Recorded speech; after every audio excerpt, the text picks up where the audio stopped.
this countdown we have Aileen Wuornos. Aileen Wuornos is often considered the first female serial killer. She was found guilty of killing 7 men. She would murder them, rob them, and then drive home in their cars. Although she claims every murder was self-defense. In our interview, we can see how lax she is when talking about killing. Just shot in self-defense, boom, boom, boom. You know, they weren't cut up, they weren't sliced up, no OJ jazz, you know.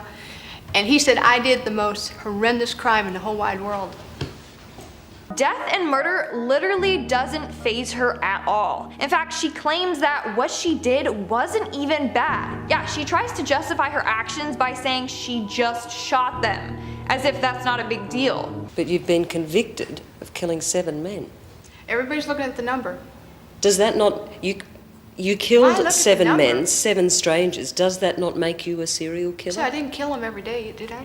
Again, she's acting like her killing 7 men isn't a big deal. Like, oh, it's just 7 men, people have done worse. It's crazy.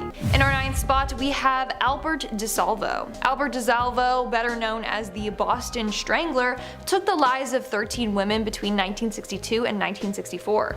He would strangle these women with a piece of their clothing before taking advantage of them. In January of 1967, he was sentenced to life imprisonment. A month later, him and 2 other inmates actually managed to escape from prison, and a full-scale manhunt ensued. Thankfully, it wasn't long until he was recaptured. However, in 1973, Albert was stabbed to death by another prisoner. In our 8th spot, we have Ronnie McPeters. Now, Ronnie McPeters has actually been deemed too insane to execute. So Ronnie was first arrested after taking the life of a 27-year-old woman. The woman, Linda Marie Baltazar, was running errands when Ronnie came up to her window while panhandling. She shooed him away and he left. But he ended up coming back and shooting her. He was first placed in jail for his crime and then placed in the rubber room. But that didn't stop him because he was known to set fires in the jail and harass other inmates. So they moved him to San Quentin prison where he was awaiting death row. And that's when he started acting even crazier. Apparently he would attack other prisoners and guards, and was known to smear his feces all over his cell and even himself.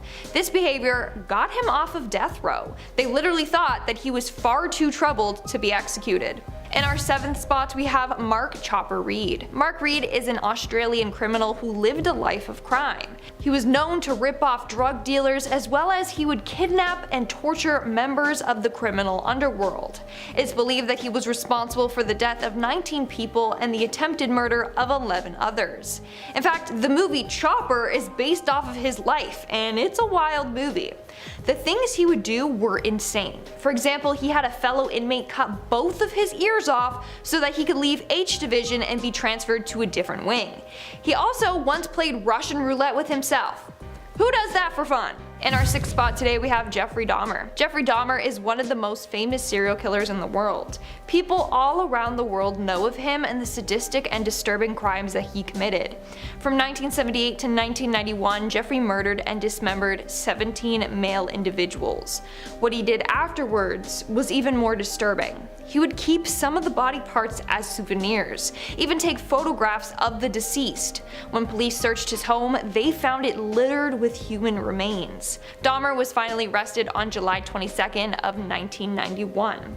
However, while in prison, there were multiple attempts on his life. On November 28, 1994, an inmate, Christopher Scarier, finally succeeded at taking Dahmer's life. His reasoning behind this? Well, apparently Dahmer was known to taunt others in prison. He would do this by making his prison food look like severed limbs to taunt the other people. He would even drizzle ketchup on top of his blood. Christopher and others found this very unnerving, so he decided to take action against him and beat him to death. We are now at our 5th and halfway mark with Jason Barnum, aka better known as Eyeball Man. And that's because he literally has a tattoo on his eyeball. Like, he tattooed it completely black. If that doesn't speak volumes about who he is, then I don't know what does. He also has one side of his face tattooed to look like a skull. So not only does this dude look like a scary prisoner, but he is one. This dude has a long list of crimes under his belt, including possession of heroin, first-degree attempted murder, first-degree burglary, and third-degree felony in possession of a weapon. In fact, he was sentenced to 22 years in jail after shooting a police officer. Moving on to number 4, we have Nico Jenkins. This guy is one of the scariest inmates in the world. Some say he's the craziest inmate in the world, and you're about to find out why. One time, he killed a man just because he stared at him the wrong way.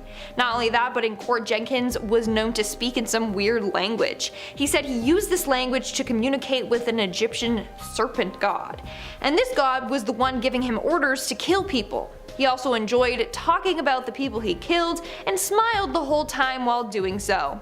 In the end, he was convicted for killing 4 individuals. Moving on to number 3, we have Damien Folks. In 2002, Damien Folks was sentenced to 12 years for a series of armed robberies that he had committed. But while in jail, he committed even more crimes. In 2010, he attempted to kill another prison inmate. He made a DIY shank by melting a razor blade onto plastic cutlery, and he used it to slice a guy's throat. As a result, he was transferred to a higher security prison. But that did not stop him. A year later, he killed an inmate by strangling him to death with strips of his bedding. These attacks gained him the title of being an extremely dangerous prisoner. In our second spot today, we have Alexander Pikushkin. Alexander is a Russian serial killer who wanted to complete the number of squares on a chessboard by killing 64 people. It's said that he has killed around at least 49 individuals and possibly as many as 60. In fact, he was inspired by another serial killer, Andrei Chikatilo, who I have talked about before. In his mind, he wanted to compete with him and kill even more individuals than Andrei did. Now, what I find the weirdest is when Alexander was young, he was said to be such a kind and sociable child. That was until one day when he got struck in the head by a swing. From then on, his whole demeanor completely changed and he got really aggressive. So they think that this accident turned him into a serial killer. And in our number 1 spot today, we have Pedro Rodrigues Filho, aka the Brazilian Maniac. This guy is a Brazilian serial killer who claims to have taken the lives of 100 individuals. He started killing at a young age, one of the first kills being his father. He apparently killed his father with a machete, cut out his heart, and then chewed on it. He also has been known to kill and torture a number of gang members. He did this all before he was 18. He was arrested on May 24th of 1973, during which he was placed in a car with another criminal who he killed for no reason. And while in prison, he went on to kill more people. It's said that he took the lives of 47 inmates in jail alone. Pedro served 42 years in prison before his release in 2018. Yes, he killed that many people and then he got released. Possessing our number 10 spot, we have a supermarket possession. Before I saw this video, the scariest thing that I thought can happen at a supermarket was inflation of prices, but then I came across this video.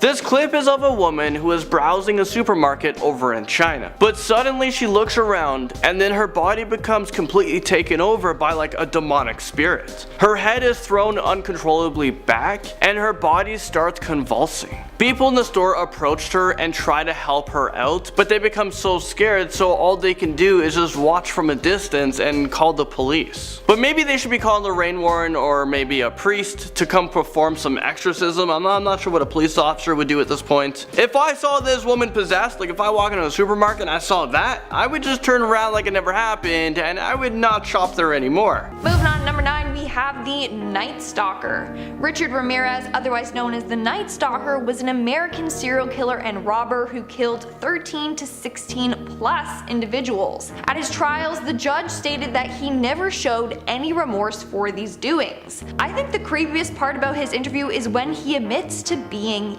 evil. Do you admit to being evil, Richard? We are all evil in some form or another, are we not?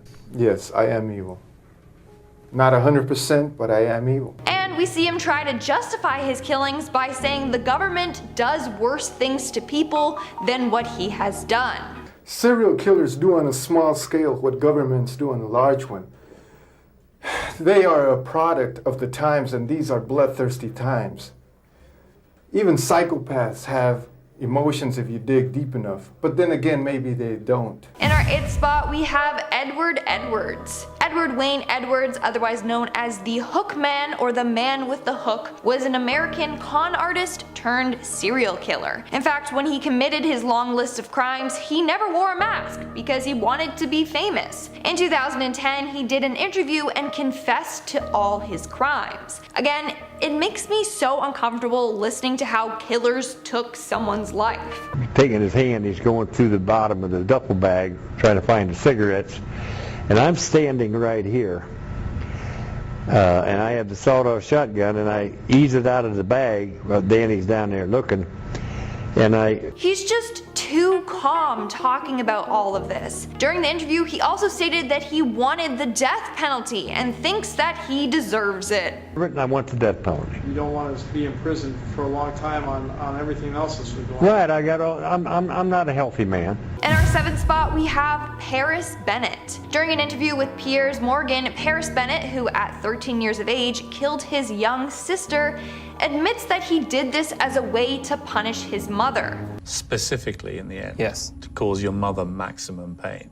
This has achieved your goal, which was to effectively mean your mother lost both her children at once. In 2007, Bennett convinced their babysitter to leave early and then proceeded to stab his sister 17 times. It's such a tragic case. What makes it worse is how he pretends to say he loved his sister. In the interview, he was asked to describe why he loved his sister, and he couldn't. Because I loved her. I loved her with every fiber of my being. They say it's like asking a colorblind person to describe the color red. They can't do it. He can't describe love because he can't feel it.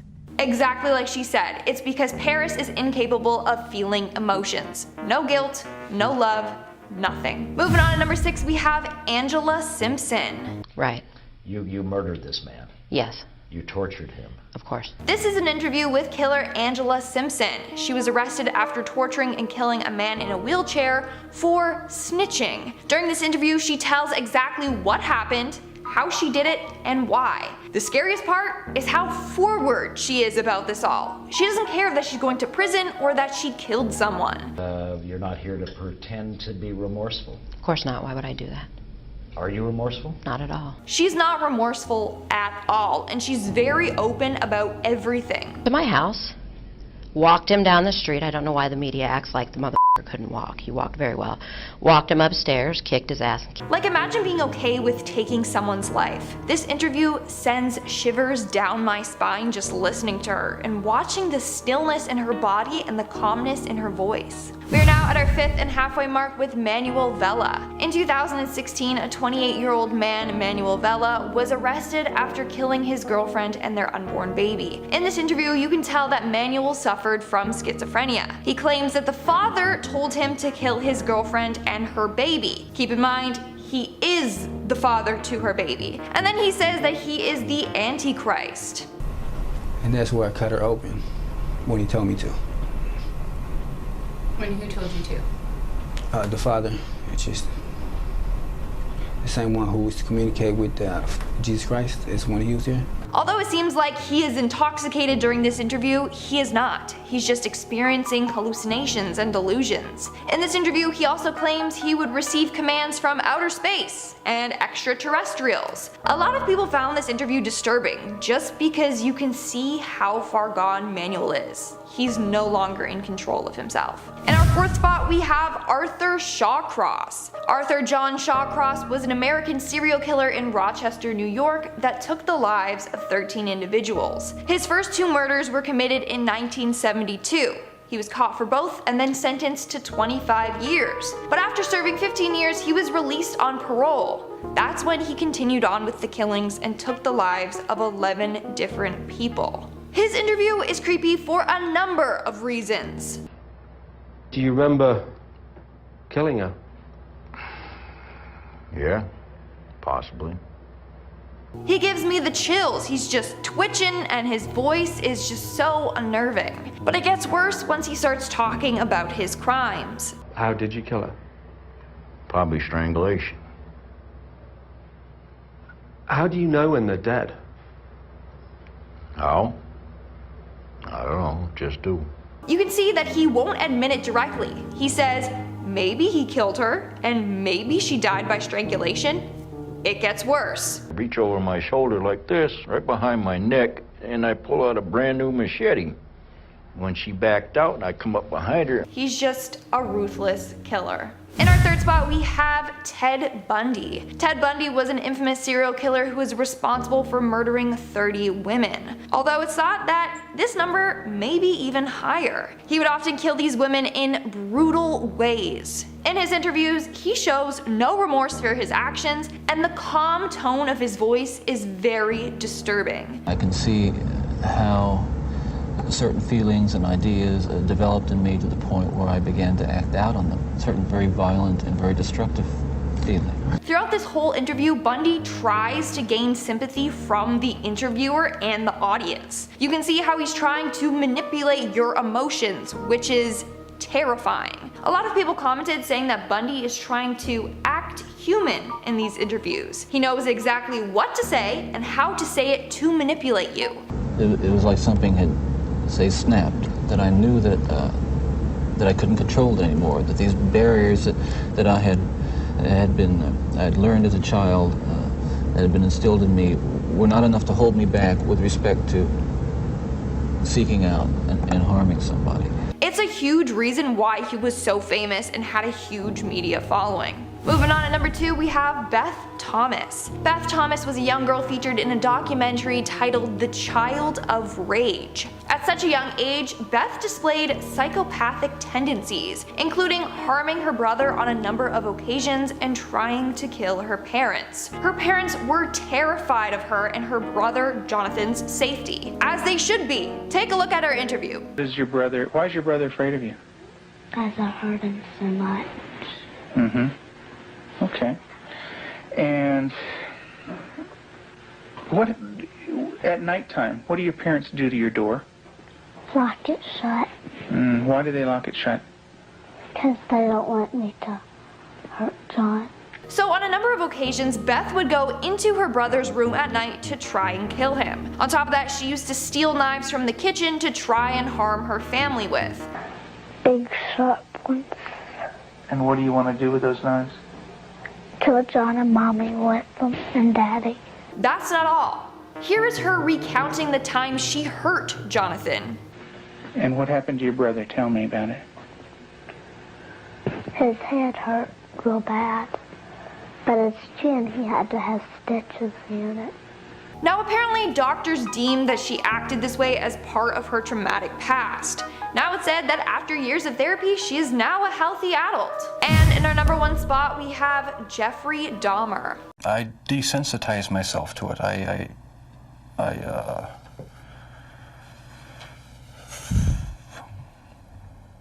don't know, I went to great lengths. Between 1878 to 1991, American serial killer Jeffrey Dahmer murdered and dismembered 17 men and boys. He would pack the victims' body parts into plastic bags and bury them behind his parents' home. He would also take disturbing photographs of his deceased victims and keep certain body parts as souvenirs. He also had tendencies to eat the victims. This gave him the name the Milwaukee Cannibal, or the Milwaukee Monster. Upon searching his home, police found albums full of pictures of body parts, and his place was filled with human remains. Before his death, Jeffrey had an interview with Inside Edition and other news channels. In these interviews, he shares gory details about the men he killed and why he did it. One time I brought this young man back to the hotel room, the Ambassador Hotel.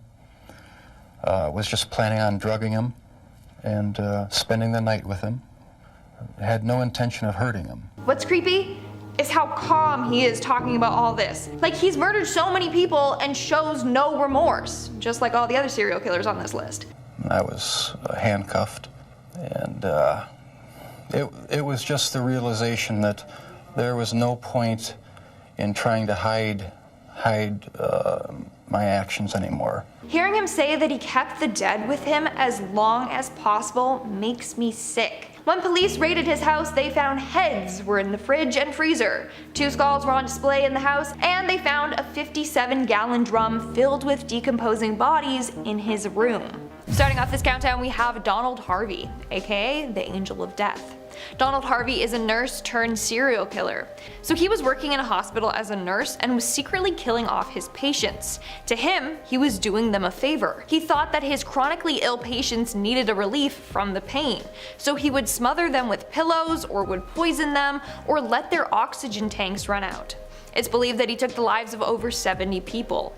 However, in 1987, he was only convicted for 37 counts of murder. He was sentenced to life plus 20 years. In March of 2017, Harvey was beat up badly by a fellow inmate. He passed away shortly after.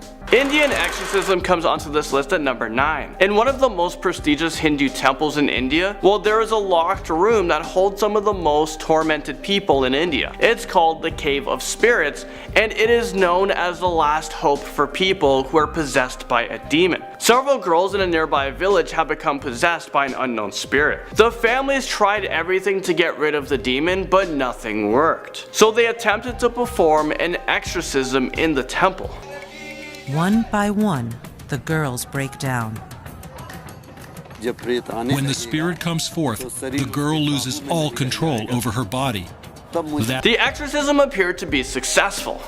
Mooney will leave, but the spirit that tormented her will remain here forever. Sleep possession takes us to number 8. A young guy who has had trouble sleeping decided to record himself with a CCTV camera that detects movement and audio. For me, I never want to do this. I never ever feel the urge to record myself sleeping, just in case I actually do see something. Like, I don't want to freak myself out where I can never sleep again. Well, this guy, he wanted to see if there's anything unusual that was causing him to wake up in the middle of the night. But once he reviewed the footage, he wasn't relieved at all. Well, let's take a look at what happened. Let's take a look at what he saw.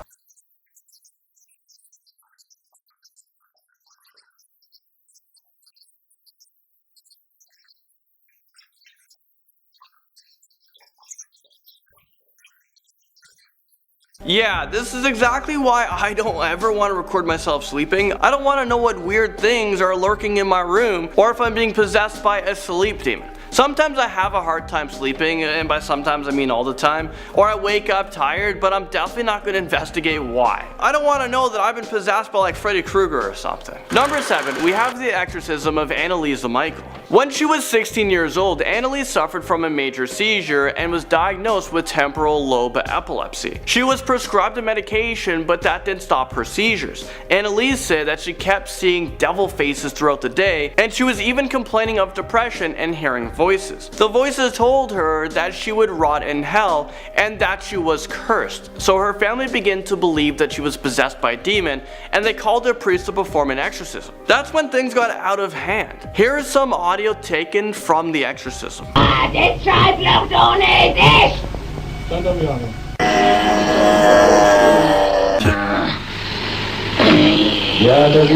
Unfortunately for ANNELIESE, she was found dead in her home, and an autopsy stated that the cause of death was malnutrition and dehydration. So during the exorcism, her priest and her family failed to keep her alive, and at the end of it, she only weighed 68 pounds. And it's not even clear if she was actually possessed or not. She could have just had an untreated schizophrenia. Subway possession drives us to number 6. Oh my God.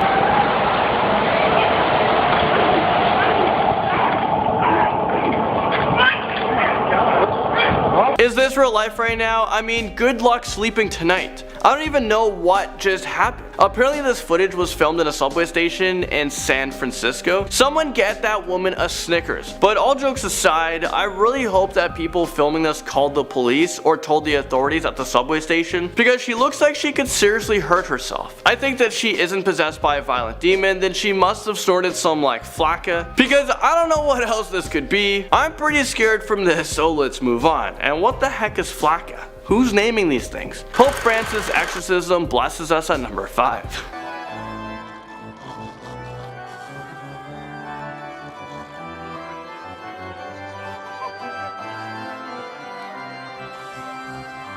This footage was filmed at St. Peter's Square in Italy, and it's of Pope Francis apparently performing an exorcism. The priest that is behind the young man whispered something to the Pope, which caused him to recite an intense prayer. During the prayer, the man's mouth opens wide and he is exhaling sharply. The Vatican downplayed the incident, and they are claiming that Pope Francis just recited a prayer, but lots of people think that he performed a quick exorcism. What do you guys think? And at number 4, we have a possessed woman on a train. What is with all these possessed people riding public transportation? This is exactly why I got my license and drive a car.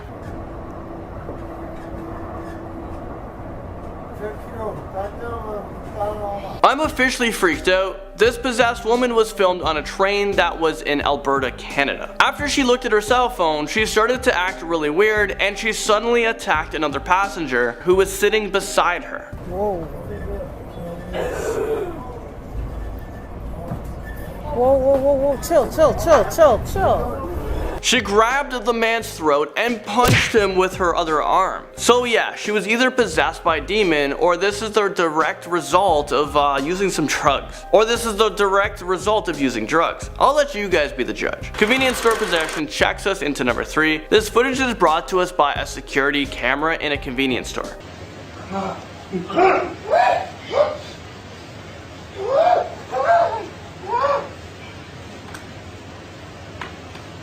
As you can see, the video was of a normal guy who just wanted to buy a drink, but then all of a sudden he began to violently shake and make strange noises. Someone needs to call a priest, because if it's not a demon, then I'm gonna guess he's going through some like Red Bull withdrawals. If we fast forward the clip to the end, the man passes out on the floor and a dark shadow appears to move in the reflection of the refrigerator door. Watch.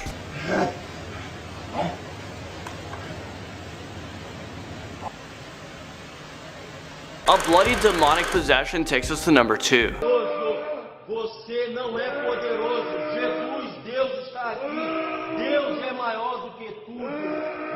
I literally have no idea how I'm going to sleep tonight. This video is pretty messed up. The person using their phone to film him, instead of calling 911, should probably be arrested. He is clearly injured and no one is helping him. Apparently the guy has a gun wound to the face, but I think tomorrow he is going to have an extreme backache. But no, seriously, how the hell is he moving around with his back like that? This poor guy is in serious need of an exorcism, a doctor, a chiropractor. Get him something. Pope Francis, where you at? Finally, number 1 spot, we have a really scary possession. I'm about to show you a tape that was recorded back in 1973. This footage was found in the attic of a home by the new owners, and what was found was very disturbing.